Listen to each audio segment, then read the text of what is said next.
Bonjour tout le monde.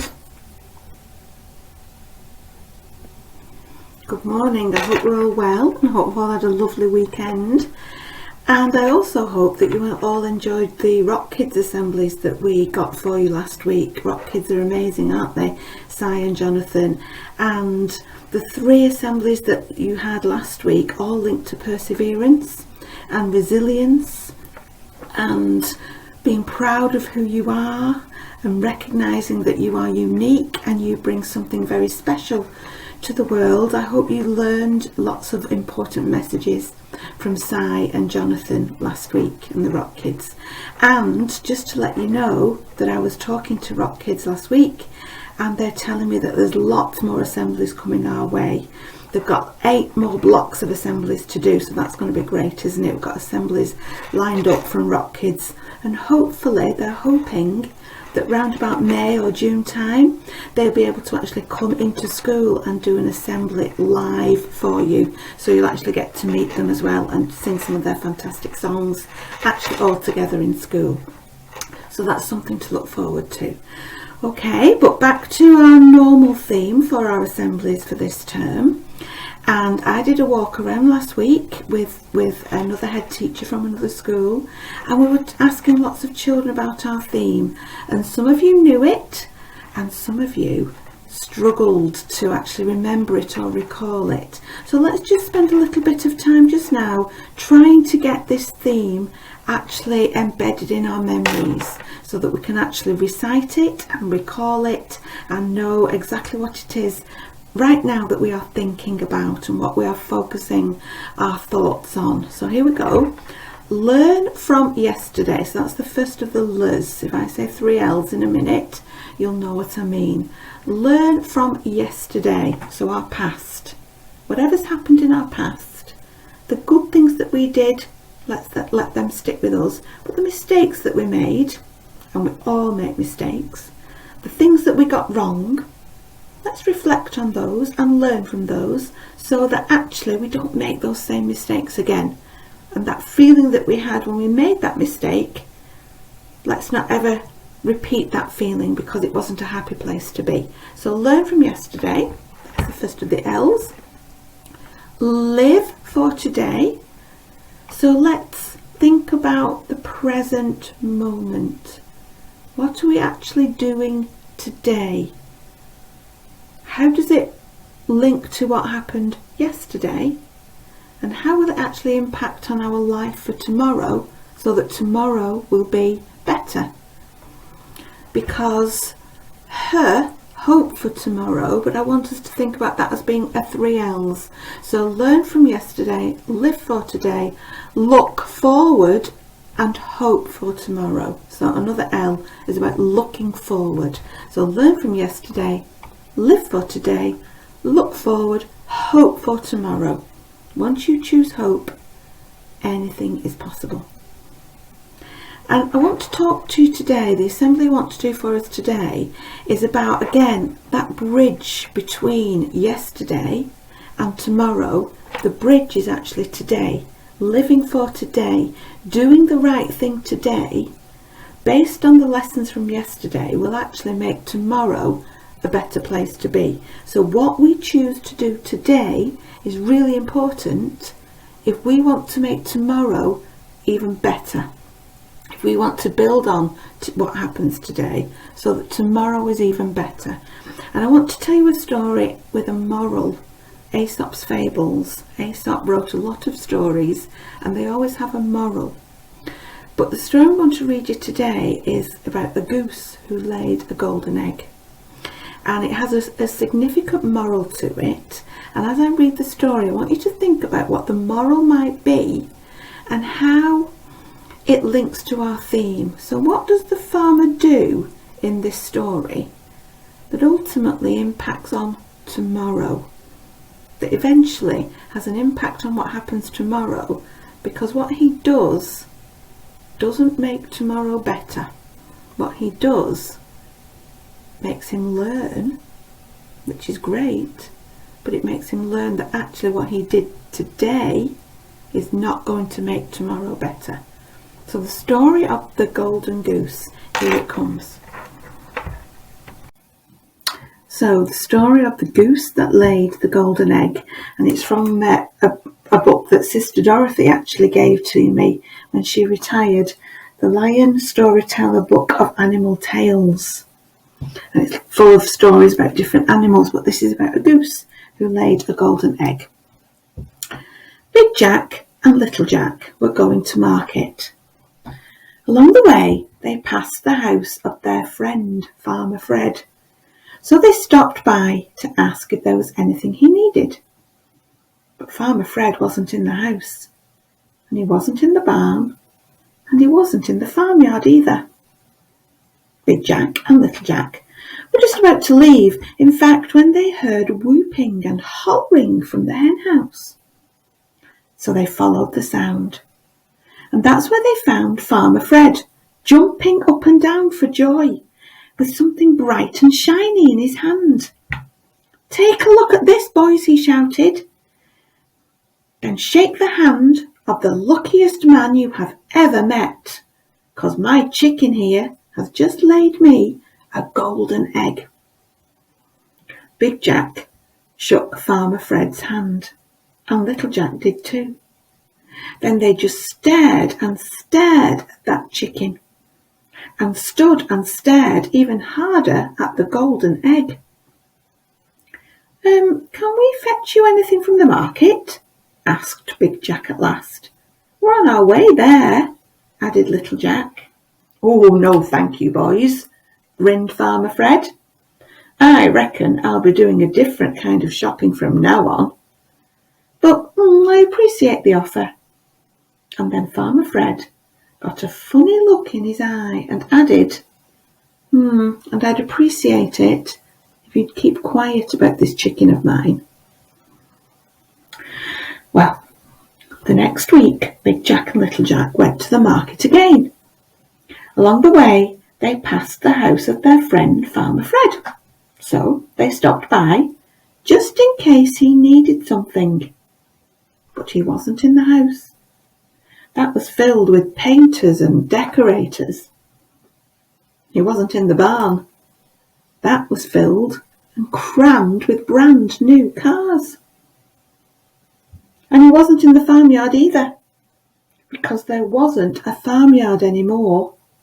There was a great big swimming pool.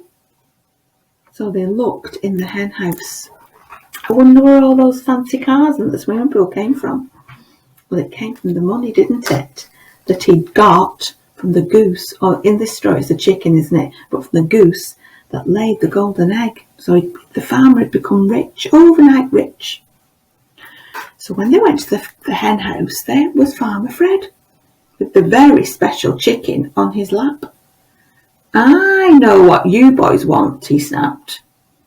"You're the only ones who know about my golden eggs. Well, you're not getting any, do you hear?" "We don't want your golden eggs," said Big Jack.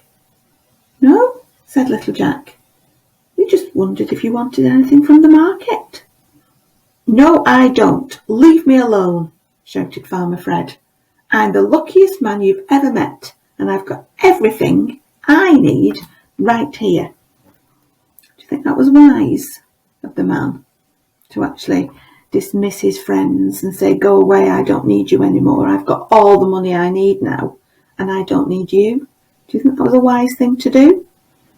I hope you're thinking that it wasn't a wise thing to do, and I hope you're thinking we always need our friends because you never know when you're going to need them in the future. What you do today, the way you treat your friends today, might impact on a time when you're going to need them in the future. I don't think this man's been very wise at all. Just because he's got a goose or a chicken that lays golden eggs, still needs to be nice to his friends. Anyway, let's see what happens. So Big Jack shrugged his shoulders, Little Jack did too, and then they left Farmer Fred with his chicken and headed down the road to the market. 1 week went by, then 2 weeks, then 3. And when Big Jack and Little Jack went to the market, they always passed by Farmer Fred's house. But they didn't stop. Why did they not stop? I On the 4th week, as they passed by, they heard a sad and a sorrowful cry. Do you think they should go and see what's happening? The farmer hasn't treated them very nicely. So should they go and check on the farmer and see what's happening? Well, they did. They decided to go into the farm and check out why there was sad and sorrowful crying. They looked in the house. It was beautiful, but Farmer Fred wasn't there. They looked in the barn. The cars were bright and shiny, but he wasn't there either. They looked in the swimming pool, where the farmyard had been, but there was no sign of Farmer Fred. So finally they looked in the hen house, and there he was, staring at a pile of feathers. "What's the matter?" asked Big Jack. "Where's your chicken?" asked Little Jack. And Farmer Fred just sobbed and pointed at the pile of feathers. "Did a fox do that?" asked Big Jack. "Or a hawk?" asked Little Jack. "No," sighed Farmer Fred. "I did it myself. I was the luckiest man in the world. But I got fed up of waiting for those golden eggs. I got greedy. There were things I wanted to buy, so I thought if I cut her open, I could get all the eggs that I wanted all at once." Oh dear, was that a sensible thing to do? No. "There were no eggs inside, were there?" said Big Jack. "No eggs at all," said Little Jack. "No," sighed Farmer Fred. "And now, because of what I did today, there won't be any more eggs in the future neither." "Well, at least you have a nice house," said Big Jack. "Lots of cars and a swimming pool," added Little Jack. "I suppose so," said Farmer Fred, "but I wanted so much more." "Well, can we get you something from the market then?" asked Big Jack. "We're on our way to the market." "No," said Farmer Fred.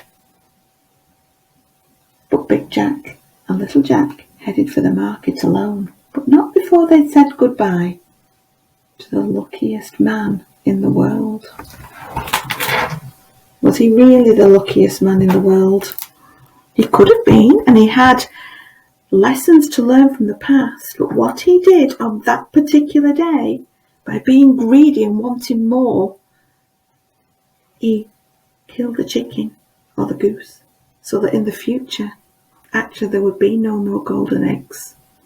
And he almost lost his friends too, because he treated them so badly in the past, on his journey towards being this very rich man. He treated them so badly that actually those friends could have turned their back on him and said, "Don't want to help you anymore." Because they were so kind, they didn't do that. They stayed and maintained the friendship. But hopefully they will have helped Farmer to learn what you do today impacts on tomorrow. And had the farmer not hurt the goose, he would still have a steady supply of golden eggs coming his way. But because of what he did, I'm afraid he ended that journey. And it's really important that we think about that. Learn from yesterday. Do the right thing today, so that what you do today makes tomorrow better. Doesn't make tomorrow worse. Don't live for today in the sense that you're going to do everything today so that it doesn't matter what tomorrow is, because tomorrow will always come. The world will always turn, and 24 hours will always pass. And as much as you want to put things off and don't want tomorrow to come sometimes, say, "Oh no, I want to be important today," what you do today will impact on tomorrow. And if you want to wake up tomorrow and tomorrow to be a brilliant day, you need to make sure you do the right thing today. The farmer didn't, and he spoiled his tomorrows. But all is not lost. We can still benefit from tomorrow and do more things today to help tomorrow be better. So let's think about that as we work through the week, thinking about our theme. And if I do ask you this week, I want it to really trip off the tongue. Learn from yesterday, live for today, hope for tomorrow, look forward to tomorrow with hope so that it can be a better day. And as I wander around school, I want to hear that from you, and I want to see you living your best life today, living it really well today, so that tomorrow you're investing in the future, so that tomorrow will be even better. I'm going to put a song on now, a song about hope, a song that you don't know, but it's actually quite a cheery song, and one that very, very quickly you can pick up and you can learn. So teachers, what you might want to do is listen to the song first and then rewind and listen to it again, this time with everybody joining in. And I want to hear it from my office. I can hear year 3 above me, and I want to hear you raising the roof, thinking about hope for the future. Have a fantastic week, and always remember that when you come to St. Peter's, yes, you do. You learn, you sparkle, and you shine. Have a great week, everybody, and I'll see you on my rounds.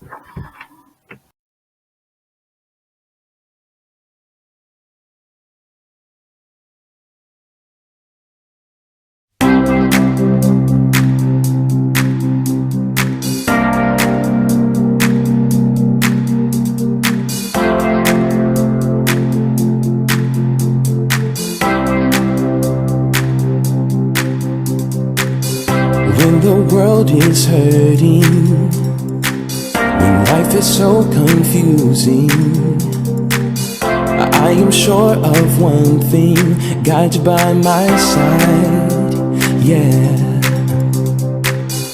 When I'm feeling lonely and I start to worry, I know God, you're near me and you're always by my side, yeah. And I can lift my hands up to you, I can raise my voice and sing. You are who I put all hope in, I will trust you in everything. There is hope in the Lord, He is with me each day. I will trust in the day. I have hope in the Lord, He is mighty and good. There is hope in the Lord.